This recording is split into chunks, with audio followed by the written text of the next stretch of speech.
നാമനിർദ്ദേശ പത്രിക സമർപ്പിക്കാൻ ബി.ജെ.പി. സ്ഥാനാർത്ഥി ഓടിയ ഓട്ടം ഇപ്പോൾ വൈറലാവുകയാണ്.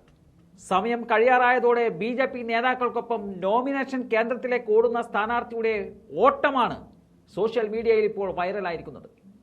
ഉത്തർപ്രദേശിലെ ഡിയോറിയ ലോക്സഭാ മണ്ഡലത്തിൽ ബി.ജെ.പി. സ്ഥാനാർത്ഥിയായി മത്സരിക്കുന്ന ശശാങ്ക് മണി ത്രിപാഠിക്കാണ് ഇത്തരത്തിലുള്ള ഗതിയുണ്ടായത്. നാമനിർദ്ദേശ പത്രിക സമർപ്പിക്കുന്നതിന് മുമ്പ് ഉപമുഖ്യമന്ത്രി കേശവ് പ്രസാദ് മൗര്യയുടെ പരിപാടിയിൽ പങ്കെടുക്കുമ്പോഴാണ് സമയം അതിക്രമിച്ചു എന്ന കാര്യം സ്ഥാനാർത്ഥിക്ക് ബോധ്യപ്പെടുന്നത്.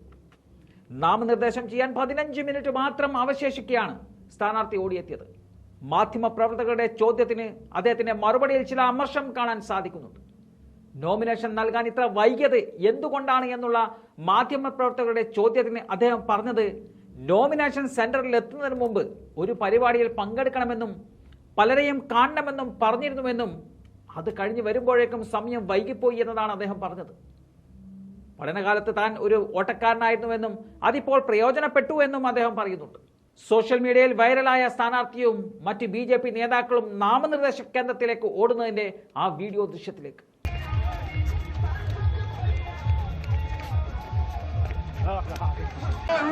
रथ के साथ न्यू कॉलोनी मालवी रोड होते हुए आप कार्यालय जाएंगे।